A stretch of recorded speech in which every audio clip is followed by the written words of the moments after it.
Hello everyone, एक बार फिर से इस वीडियो में आपका स्वागत है। इस वीडियो में हम कुछ क्वेश्चंस सॉल्व करेंगे और उन पर बेस्ड जो भी कॉन्सेप्ट होंगे उन पर भी डिस्कस करेंगे। चलिए स्टार्ट करते हैं। फर्स्ट प्रॉपर्टी है the product of eigen value of the matrix is. इस मैट्रिक्स का हमको जो आइगन वैल्यू आएंगे उनका प्रोडक्ट निकालना है, यानी कि इसकी आइगन वैल्यू का गुणनफल निकालना है। राइट, देखिए मैं पहले भी बता चुका हूँ आप लोगों को कि हमको जब भी आइगन वैल्यू निकालने का आ जाए तो हमको इस समीकरण यानी कि ये जो अभिलाक्षणिक समीकरण है, कैरेक्टरिस्टिक इक्वेशन है, इससे मान नहीं निकालना है, वैल्यू नहीं निकालना है। हमको हमेशा प्रॉपर्टी और रिजल्ट्स का यूज़ करना है। राइट, आप यहाँ देख सकते हैं कि मैं पहले भी आपको बता चुका हूँ कि determinant of A is equal to what, product of eigen values. That means eigen मान का गुणनफल किसके बराबर होता है, डिटरमिनेंट ऑफ ए के बराबर। ठीक है, तो हमको निकालना यही तो हमको क्या निकाल सकते हैं हम लोग, यहाँ से अगर डिटरमिनेंट ऑफ ए निकाल देते हैं तो यहाँ पर इसका वैल्यू हम निकाल पाएंगे, इसका आंसर हमको मिल जाएगा। तो इजीली हम देख पाएंगे यहाँ पर इस 2/2 की मैट्रिक्स का जो डिटरमिनेंट है वो कितना आएगा, ये 12 - 6 दैट इज 6। तो इजीली यहाँ से हम इसका आंसर निकाल पाते हैं। सो इसका जो राइट आंसर है वो क्या है, ऑप्शन डी 6। ओके, चलिए आगे बढ़ते हैं अगली स्लाइड में। अगला जो क्वेश्चन दिया हुआ है, the rank of matrix is what. हमको इस मैट्रिक्स का रैंक निकालना है। थोड़ा सा रैंक निकालने से पहले आपको कुछ चीज़ रिवाइज करवा दूं। मान लीजिए यहाँ पर एक मैट्रिक्स दिया हुआ है जिसका ऑर्डर n क्रॉस n दिया हुआ है। n क्रॉस n को जनरली हम n से रीड करते हैं, और अगर उस मैट्रिक्स का जो डिटरमिनेंट है नॉट इक्वल टू 0 अगर आता है तो उसकी जो रैंक है वो उस ऑर्डर के बराबर हो जाएगी। फिर से रिपीट कर रहा हूँ, यदि किसी मैट्रिक्स का डिटरमिनेंट नॉट इक्वल टू 0 है तो उसकी रैंक जो है उसके ऑर्डर के बराबर हो जाएगी। सपोज यहाँ पर इसका ऑर्डर 3 दिया हुआ है तो इसकी रैंक कितनी हो जाएगी, 3 हो जाएगी। और अगर यदि डिटरमिनेंट 0 के बराबर आता है तो उस केस में जो रैंक है वो n से कम हो जाएगी, n से कम n-1, n-2, इस टाइप से नीचे चेक करते जाएंगे। राइट, इस क्वेश्चन की तरफ बढ़ते हैं। इस क्वेश्चन के लिए रैंक क्या होगी, तो चलिए जल्दी जल्दी हम यहाँ पर इसका डिटरमिनेंट निकाल के देखते हैं कि ये 0 आ रहा है या नॉट इक्वल टू 0 आता है। देखिए यहाँ पर 3 के लिए किया तो ये 20 - 18, और 4 के लिए किया तो कितना आएगा, दैट इज 16 - 12, और लास्ट में 5 के लिए किया तो कितना आएगा, ये 12 - 10। सिंप्लीफाई करते हैं इसको, ये आएगा 6 और -16 और ये +10। देखिए यहाँ पर 6 + 10 16, और 16 - 16 = 0। और यहाँ पर जो है हमारा जो डिटरमिनेंट आया वो 0 आया है। दैट मीन्स हमारा जो रैंक है वो कितना होगा, वो 3 से कम होगा। 3 तो हो ही नहीं सकता, वैसे भी ऑप्शन में नहीं दिया हुआ है, कोई बात नहीं। अब हम 3 से कम मतलब या तो 2 हो सकता है या 1 हो सकता है, 0 तो हो ही नहीं सकता कि 0 हमेशा कब होता है, जब उस मैट्रिक्स के पूरे एलिमेंट 0 हो तब 0 रैंक होता है, अदरवाइज नहीं होता है। ठीक, हमको ये 2 केस चेक करना है अब कि रैंक 2 होगा या 1 होगा। फिर से इसी कॉन्सेप्ट की तरफ चलते हैं हम लोग। ठीक है, हमने 3/3 का कॉन्सेप्ट चेक कर लिया, रैंक 3 तो नहीं है। अब हम क्या करेंगे, इसके जितने भी माइनस दिए हुए हैं यहाँ पर, तो माइनस में से किसी एक को चेक कर लेंगे कि उनका आंसर 0 तो नहीं आ रहा है। यहाँ पर देखिए पहला वाला ये माइनर ले लेता हूँ, 3 4 4 5, इसका हमने डिटरमिनेंट निकाला तो वो कितना आएगा, 9 - 16, दैट मीन्स ये नॉट इक्वल टू 0। जहाँ नॉट इक्वल टू 0 मिला मीन्स हमको वहीं पे स्टॉप होना है, वहीं पे हमारी रैंक मिल जाएगी हमको। और रैंक मिल जाएगी तो रैंक कितनी हो सकती है यहाँ पर, कितनी होगी, क्योंकि हमने जो यहाँ पर ये लिया है माइनर, ये 2/2 का लिया है, क्योंकि 3 का चेक कर चुके हैं, 3 तो नहीं है। अब 2/2 के जितने भी माइनर्स है उनमें से किसी एक का भी वैल्यू अगर नॉट इक्वल टू 0 होता है तो उस केस में उसकी रैंक मिल जाएगी हमको। तो रैंक यहाँ पर क्या मिलेगी, जो इसका ऑर्डर है वही इसकी रैंक हो जाएगी, क्योंकि इसका जो डिटरमिनेंट का मान है वो नॉट इक्वल टू 0 आ रहा है। दैट मीन्स इसका ऑर्डर 2 है, तो रैंक भी क्या हो जाएगी, 2 हो जाएगी। राइट, फिर से रिपीट कर रहा हूँ, एक बार और समझ ले। किसी मैट्रिक्स का अगर ऑर्डर n दिया हुआ है और उसी ऑर्डर के लिए हमने जो डिटरमिनेंट है अगर वो नॉट इक्वल टू 0 आता है तो रैंक उसकी उस ऑर्डर के बराबर हो जाएगी, और अगर डिटरमिनेंट 0 आता है तो रैंक जो है उसके ऑर्डर से कम हो जाएगी।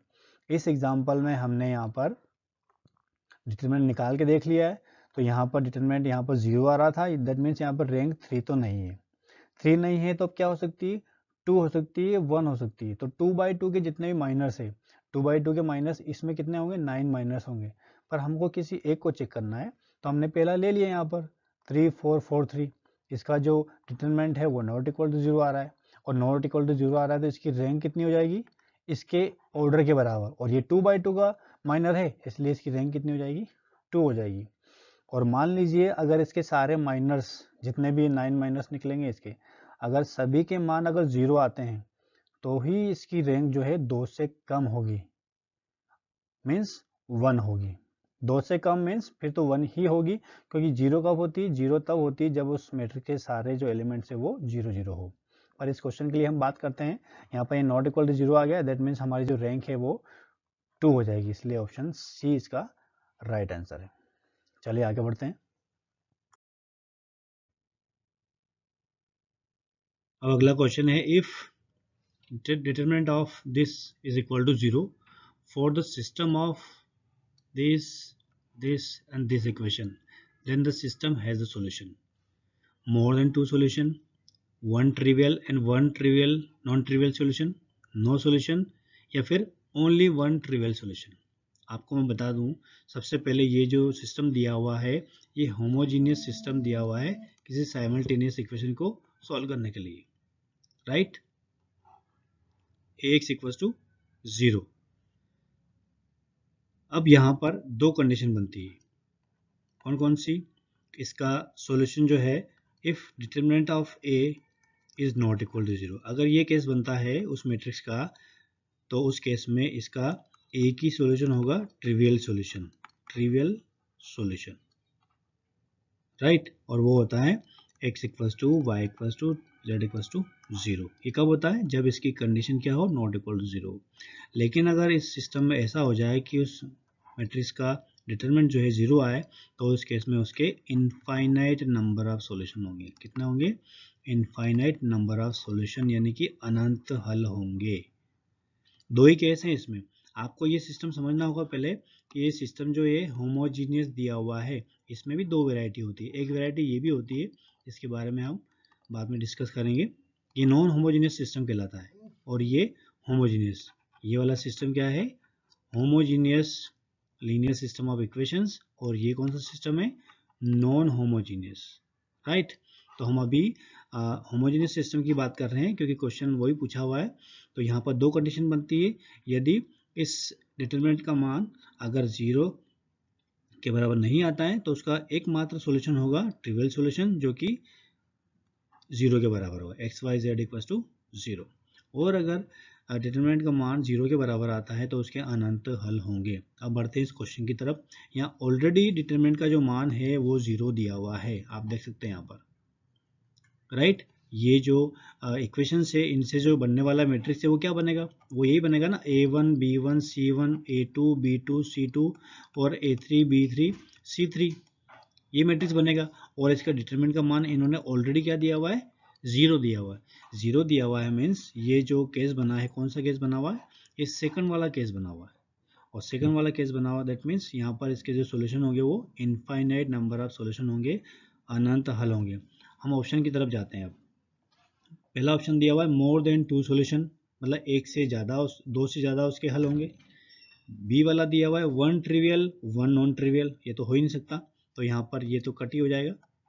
फिर नो सॉल्यूशन, हल तो है उसका, ये भी कट हो जाएगा। ओनली 1 ट्रिवियल सॉल्यूशन, तो ये तो नॉट इक्वल टू के केस में होता तो ये भी नहीं हो सकता। इसका मतलब मोर देन 2 सॉल्यूशन मतलब 2 से ज़्यादा, 2 से ज़्यादा मतलब वो कितने भी हो सकते हैं। इसका मतलब ये जो ऑप्शन है यहाँ पर इनफाइनाइट नंबर ऑफ सॉल्यूशन, यानी कि मोर देन 2 सॉल्यूशन, यही ऑप्शन इसका सही है, राइट। ये आपको पता होना बहुत ज़रूरी है। दो सिस्टम होते हैं इसके, एक होमोजीनियस होता है और एक नॉन होमोजीनियस होता है। तो होमोजीनियस की जो कंडीशन है वो यही है, ax equals to b, that means non homogeneous की कंडीशन जो है इसके बारे में हम बाद में विस्तृत से चर्चा करेंगे। चलिए बढ़ते हैं अगले क्वेश्चन की तरफ। अगला क्वेश्चन दिया हुआ है, if one of the eigen value of A is 0 then it implies, मतलब ए की कोई एक आइगन वैल्यू 0 है तो उसका मतलब क्या, वो ये पूछना चाह रहा है। ठीक है, ऑप्शन पढ़ लेते हैं। The solution to x equals to C system of equation is unique, the determinant of A is 0, the determinant of A is non zero, या फिर the solution to x equals to 0 is unique, ये पूछा हुआ है। यहाँ पे simply दिया हुआ है कि जो मैट्रिक्स का जो आइगन वैल्यू है, इसका जो आइगन वैल्यू है, मान लीजिए पहला ए है, दूसरा बी है और तीसरा क्या है, 0 है, हम इसको 3 क्रॉस 3 का मान लेते हैं, राइट। इनका आइगन मान एक 0 है, तो इसके बराबर क्या होगा, मैं आपसे अभी पहले वाले स्लाइड में डिस्कस कर चुका हूँ कि डिटरमिनेंट का जो मान है वो उसके आइगन वैल्यू के गुणनफल के बराबर होता है, बताया था ना अभी। देखिए यहाँ पर, तो यहाँ पर ये जो आइगन वैल्यूज हैं इनका गुणा कर लो आप, तो a dot B dot 0 that mean a cross b cross 0 equals to कितना आएगा, 0 ही आएगा। तो एक ऑप्शन यहाँ पर दिख रहा है आपको कि बी वाला डिटरमिनेंट ऑफ a इज 0, ये ऑप्शन करेक्ट दिख रहा है यहाँ पर। देखिए यहाँ पर भी वही कॉन्सेप्ट लगा है जो मैं आपको पिछली स्लाइड में डिस्कस कर चुका हूँ। तो प्रॉपर्टी और कॉन्सेप्ट से ही क्वेश्चन बहुत जल्दी हो पाते हैं, अदरवाइज हमको सॉल्व करने में दिक्कत आएगी। ठीक, अब ये वही नॉन होमोजेनियस सिस्टम जो मैंने अभी आपको बताया था ए एक्स इक्वल्स टू बी वाला, इसको बाद में डिस्कस करेंगे। और ये ऑप्शन तो वैसे ही कट गया है। और ये यहाँ पर देखिए आप, the x equals to 0 system of equation is unique, ये भी नहीं हो सकता है, अभी पिछली स्लाइड में इसको डिस्कस किया है। एक्स इक्वल्स टू 0 यूनिक कब होता है, ट्रिवियल कब होता है, जब डिटरमिनेंट का मान क्या हो, नॉट इक्वल टू 0 हो, तब यूनिक होता है। लेकिन यहाँ तो जो आइगन वैल्यू एक क्या दी हुई है, 0 दी हुई है, 0 दी हुई है, मतलब उसका जो डिटरमिनेंट क्या आ रहा है, 0 आ रहा है, 0 आ रहा है, तो वो भी यूनिक नहीं हो सकता है, इसलिए इसका ऑप्शन बी ही राइट आंसर है। ओके, अगला क्वेश्चन दिया हुआ है, let rank of A B equal to 5, then पहला ऑप्शन दिया हुआ है rank of A is lesser equal to 5, अगला और दिया हुआ rank of B is greater equal to 5, पहला ऑप्शन ये है। दूसरे में दोनों की जो रैंक है लेसर इक्वल टू 5 बता रखी है, और तीसरे में दोनों की जो रैंक है वो ग्रेटर और इक्वल टू 5 बता रखी है। ये क्वेश्चन आपको बिना प्रॉपर्टी से नहीं हो पाएगा। मैं हमेशा से शॉर्ट ट्रिक्स और रिजल्ट्स पे जोर देता रहा हूँ, आपको वो याद रखनी होगी, रिजल्ट्स और शॉर्ट ट्रिक्स, अदरवाइज आपको कॉम्पिटिटिव एग्जाम में जल्दी क्वेश्चन करने में दिक्कत होगी, ये याद रखें आप। तो इसकी जो प्रॉपर्टी है वो क्या है, rank of A B is less or equal to rank of A, sorry minimum of rank of A और rank of B. That means ये प्रॉपर्टी ये कह रही है कि जो रैंक ऑफ ए बी है वो इन दोनों की मिनिमम रैंक के बराबर होती है, इन दोनों में से जो मिनिमम हो। जैसे मान लीजिए इसी क्वेश्चन के लिए अपन इसको सेटिस्फाई करवाने की कोशिश करते हैं, ये तो गिवन है यहाँ पर हमारे क्वेश्चन में कि रैंक ऑफ ए बी कितना दिया हुआ, 5 दिया हुआ है। तो अब देखते हैं यहाँ पर अपन एक पल के लिए मान लेते हैं कि रैंक ऑफ ए कितना दिया हुआ है, 4 दिया हुआ है, और रैंक ऑफ बी कितना दिया हुआ है, 5 दिया हुआ है। तो क्या ये जो रिलेशन है ये सेटिस्फाई हो रहा है या नहीं हो रहा है, क्योंकि मिनिमम ऑफ 4 5 कितना आएगा, वो 4 ही आएगा, लेकिन यहाँ दिया है कितना है, 5 दिया हुआ है, इसलिए सेटिस्फाई नहीं हो पाएगा।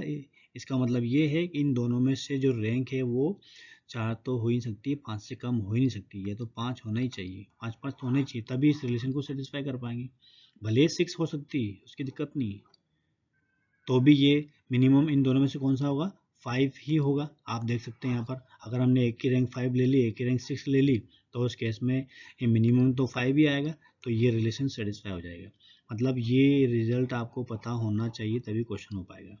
अब इस केस की बात करते हैं, तो यहाँ पर 5 से बड़ा ही होना चाहिए, तो रैंक ऑफ ए बी भी 5 से बड़ा होना चाहिए, और रैंक ऑफ ए बी 5 से बड़ी होना चाहिए, और रैंक ऑफ बी भी 5 से बड़ी ही होना चाहिए, बराबर होना चाहिए। तो उस केस में इसका ये जो थर्ड आंसर वही करेक्ट है। चलिए आगे बढ़ते हैं। इस वीडियो को शेयर जरूर करें, और आपको अगर अच्छा लग रहा हो तो इसको लाइक और सब्सक्राइब भी कर सकते हैं। Thank you.